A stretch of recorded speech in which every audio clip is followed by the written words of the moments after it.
আমি স্পষ্ট ভাষাত আমি ক'ব বিচাৰিছো যোৱাকালি এই 420 ৰেজাল্ট কৰিম চৰকাৰ বাংলাদেশী ৰক্ষক ইয়াক আমি স্পষ্ট ভাষাৰে কালি আমি ৱাৰ্নিং দিছো আৰু আজি আমি তেখেতক আকৌ স্পষ্ট ভাষাৰে আমি ক'ব বিচাৰিছো যে তুমি মিয়ালেণ্ড তোমাৰ অঞ্চলত বনাই থাকা আমাৰ ইয়াৰ শিৱসাগৰত বা উজনি অসমত তুমি চকু নিদিবা আৰু তোমাক মই ক'বলৈ বিচাৰিছো যে তুমি যোনদিনাখনি উজনি অসমলৈ আহিবা শিৱসাগৰলৈ আহিবা তোমাক চেণ্ডেল জোতা গেলা বিলাহীয়ে তোমাক পিটন দিয়া হ'ব স্পষ্ট কথা তই যেতিয়া আমচুত আছিলে আমচুটো গেলাই গেলা খাই শেষ কৰি দিলি আৰু এতিয়া কংগ্ৰেছত আহিলে এতিয়া কংগ্ৰেছখন যি অকণমান জিন্দা আছে কংগ্ৰেছটো একেবাৰে শেষ কৰিবলৈ তই এতিয়া কংগ্ৰেছত যোগদান দি দিলি আৰু আটাইতকৈ দুখৰ কথা যে গৌৰৱ গগৈ ডাঙৰীয়াৰ উপস্থিতিত যে উজনি অসমখন যে দৌবুৰী বনাম বুলি ক'লে এইটো বহুত দুখৰ কথা এইটো বহুত দুখৰ কথা কাৰণ কেলৈ গৌৰৱ গগৈ উপস্থিত গৌৰৱ গগৈ এষাৰ মাত দিব লাগিছিলে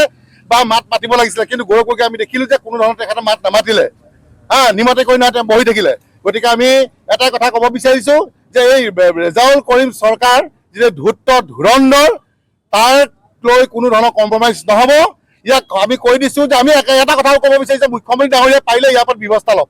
সি বাংলাদেশী ৰক্ষক হয় ইও পাকিস্তানী ৰক্ষক হয় বাংলাদেশী ৰক্ষক হয় গতিকে ইয়াৰ ওপৰত বিহিত ব্যৱস্থা ল'বলৈ আমি মুখ্যমন্ত্ৰী ডাঙৰীয়া আমি আহ্বান জনাইছোঁ আৰু সি এতিয়া বৰ্তমান গৌৰৱ গগৈ বোলে সেনাপতি গতিকে অসমৰ জনগণে গম পায়ে গ'ল যে এটা মিয়া বাংলাদেশীক যেতিয়া কংগ্ৰেছ দলে যেতিয়া এজন সেনাপতি পাতিলে গতিকে কংগ্ৰেছ দলটো আৰু কি হ'ব এইটো আমি ইতিমধ্যে আমি অসমৰ জনগণে গম পাই গৈছোঁ আৰু আটাইতকৈ দুখ লাগিছে যে স্বয়ং এজন আমি যাক বিশ্বাস কৰি আমি MP বনাই আমি পঠিয়ালোঁ আৰু সেইজন আমি MP বুলিয়ে ধৰিছোঁ তেখেতক কংগ্ৰেছৰ তেখেতে সভাপতি আমি বাদেই দিছোঁ আমাৰ এজন MP নহয় তেখেতে থকা অৱস্থাত শিৱসাগৰ কথা ক'লে তেখেতে এখন মাত নামাতিলে গতিকে আমি সঁচাকৈ সঁচাত ক'বলৈ গ'লে আমি উজনি অসমৰ সকলো জনগণে আমি মনত দুখ পাইছোঁ এই কথাষাৰ আৰু অতি শীঘ্ৰে যদি ৰেজাল্ট কৰিম চৰকাৰে হওক গৌৰৱ গগৈক যদি মাত বিচাৰিবলৈ নহয় আমি কিন্তু 2026 কিন্তু ইয়াৰ প্ৰত্যুত্তৰ দিম চিধা কথা স্পষ্ট কথা কাৰণ কেলৈ আমি বাংলাদেশী চৰণীয়া পথাৰ আমাৰ উজনি অসমখন হ'বলৈ দিব নোৱাৰোঁ বাৰে বাৰে মিয়া আহিব মিয়ালেণ্ড বিচাৰিব মিউজিয়াম বিচাৰিব পচলা কটান দিয়া হ'ব কিন্তু প্ৰয়োজন হ'লে দেই দেশতকৈ কিন্তু এইবিলাক ডাঙৰ নহয় বাংলাদেশী ডাঙৰ নহয় চিধা কথা স্পষ্ট কথা আজি আমি এই মঞ্চৰ পৰা আজি কিন্তু অসমীয়া যুৱ মঞ্চ আমি সকিয়াই দিছোঁ অনাগত দিনত বা ভৱিষ্যত দিনত